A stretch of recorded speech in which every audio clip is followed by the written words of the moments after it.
In July 2009, we were invited by the Church's Conservation Trust to produce a film recording the experiences of 5 volunteers at a cathedral camp based in Privet. During the week, we made new friends, took in breathtaking landscapes, and visited several beautiful churches. But what we came to realise was that only the work of the Trust and its volunteers make it possible to appreciate these historic buildings. These days won't last forever.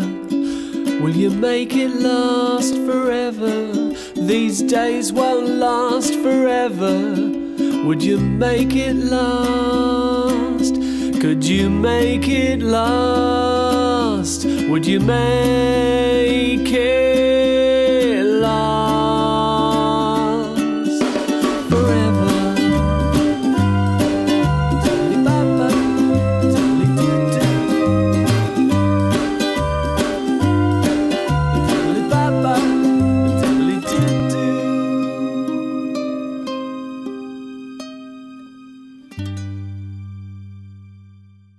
The Trust's involvement in cathedral camps marked a strong partnership with community service volunteers, one of several collaborations which were apparent during our stay.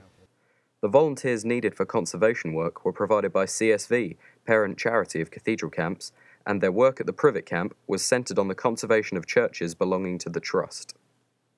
They get so much of their jobs that would have taken months for them to do if it was only 4 of the paid staff doing them. They can actually get them all completed in 1 week because they have a selection of volunteers on hand to work. So working with Church Conservation Trust, we get to work in new areas with smaller buildings and hopefully more exciting work such as the archaeology and conservation work they've done here. So we hope to see them back next year, have our volunteers in their churches.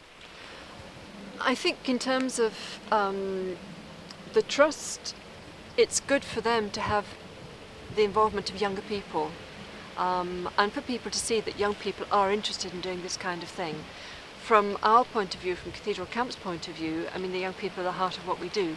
That's what we're about, is actually giving them a sense of what these wonderful buildings are about, both historically, spiritually, culturally, and giving them a sense of what it means to take care of buildings like this as well. They'll start to work, for example, on the brasses or perhaps have contact with wall paintings or the stained glass. And little by little they learn how to look after wood, how to look after stone, how to look after glass. A lot of them go on to do things which are linked in some way or other with conservation, whether it's buildings or artefacts or archaeology or whatever. It just wakes their interest a little bit and, you know, they go on to do greater things.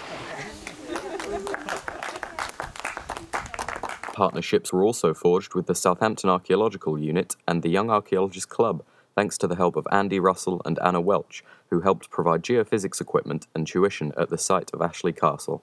They're wonderful churches all over Hampshire, so hopefully it's something we can exploit as a sort of resource. We've done hill forts and we've done abbeys, but we haven't really visited a church with the young archaeologists, so this will be good.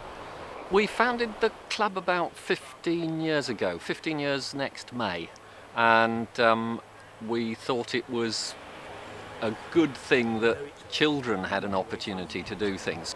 It's a very interesting age group, but usually once you get to 16 there's not really a lot for you to do except for the occasional excavation. So yeah, if we can make more links like this, where you can get people of that age group interested or continuing to be interested in heritage, because 16 to 25 is the age group that people are absolutely desperate to get into museums. This is Petersfield Museum, where the volunteers were invited to spend the morning looking at the various exhibitions on display. The volunteers also got a chance to have a guided tour around the Flora Twort Art Gallery. Here they were able to create their own exhibition based on the Cathedral Camp's experience to be displayed in the art gallery in September. This is the first time we've ever actually linked up with the church on a project that involves young people, so it's been quite nice that we can use both the church's resources and the museum's resources. The collaboration with the church and the museums in Petersfield established another firm local link for the Trust and future cathedral camps. But considering the growing strength of the Trust, what are its limitations? We interviewed several key figures to find out.